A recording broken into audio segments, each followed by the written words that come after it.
Well, Star Trek Picard continues with the Watcher. That's the mysterious somebody that Picard must find in order to prevent time from changing into, the Confederation and all that stuff. This is probably the worst episode they've done so far, and that's saying something.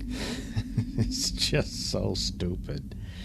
So, of course, what's it all about? Well, primarily to preach about immigration and stuff like that in the United States. So they continue on with that, proving they know nothing about it, don't have a clue what ICE is and how it operates and all this stuff. Incredibly ignorant. And just tokenize people. So, hey, your character's name is Rios. Let's exploit that and tokenize it. So that's pretty much what they did, and that's all he does in the show. He's a victim. Meanwhile, to his rescue is Seven and Rafi. So they go to the police station, and some guy says, "Hey, that's ICE. That's the police. Don't have anything to do with that." Which is true, so they got that right. So they steal a police SUV and go on a chase to do a ripoff of Thelma and Louise. But well, not quite, because they don't have to jump off a cliff. The transporter gets to working and they beam out. So there's that. But before they do that, they decide to do a little something for the fans. Yeah. They put a little Easter egg scene in there. You see, Raffi and Seven are on a bus, and this Mohawk guy is got his boombox, and he's playing loud music, and the scene looks so familiar. Oh, right. It's from Star Trek IV, The Voyage Home.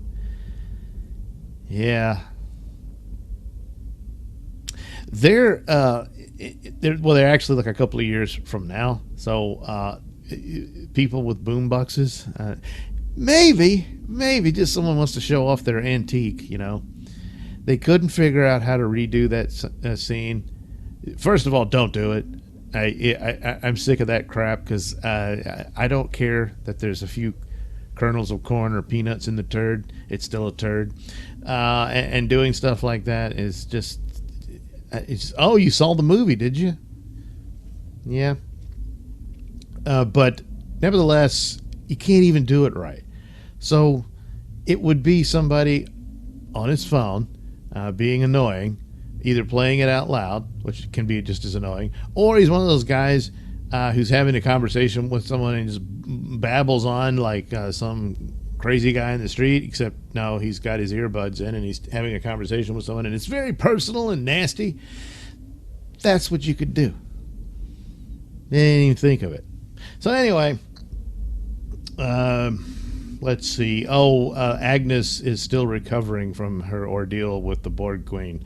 So Picard decides to leave her alone and go to... first he goes to his old house, and it's all in ruins. Apparently it sat there dormant since World War II, and at some point his family will restore it or whatever. So he has another... memory of his mom. We don't see his brother. None of that. No. And, there's some trauma about his mother.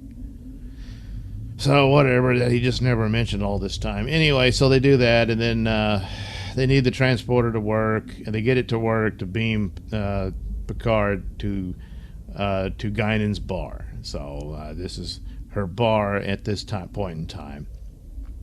So, he goes there because... something about Agnes having communicated with the Borg Queen that managed to subconsciously produce the coordinates by grabbing a bottle of wine. It all corresponded around the number 15 and whatever. Fine. So that's how they do it. And so Picard beams over there, goes in to this bar, and it's Guinan, except it's not Guinan.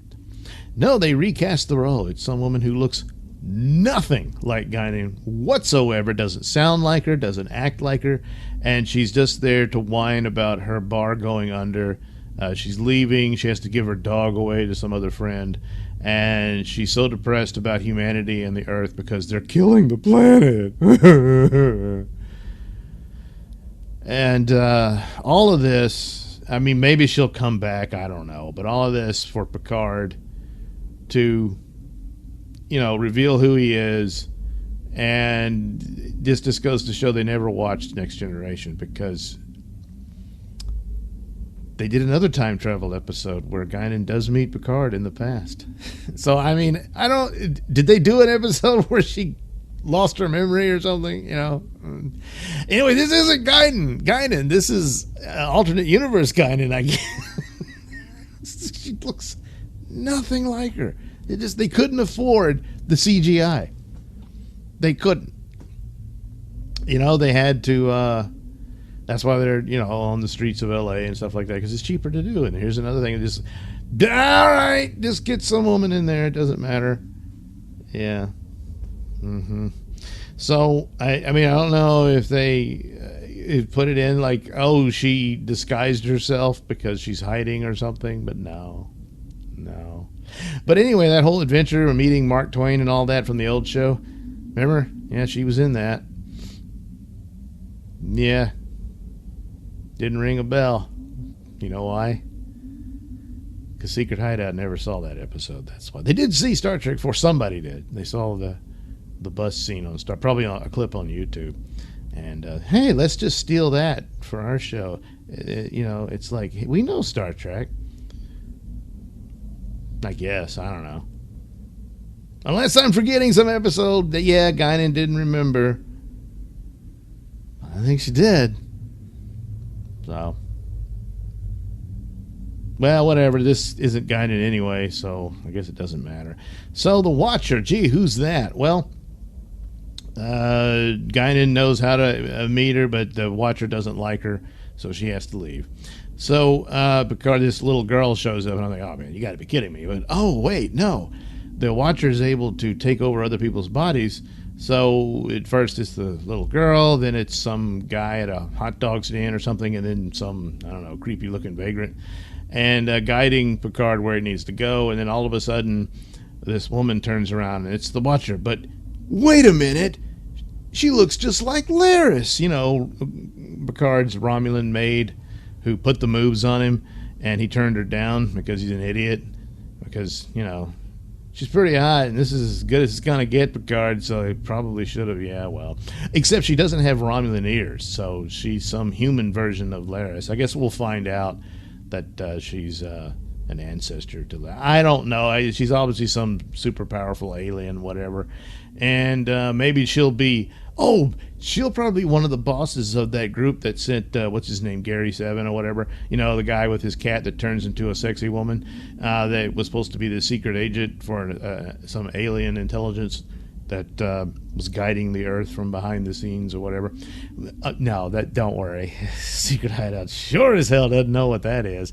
It was Roddenberry's attempt at doing a spinoff from Star Trek, but it just, didn't happen. Yeah, don't worry. They know nothing about that. So anyway, finally, you get a little teaser. A Q shows up talking about some girl reading a book or whatever, and he snaps his finger for something horrible to happen to her, and nothing happens. Oh no, something's wrong with Q. He's lost his powers. We've never seen that before. Yeah, we have.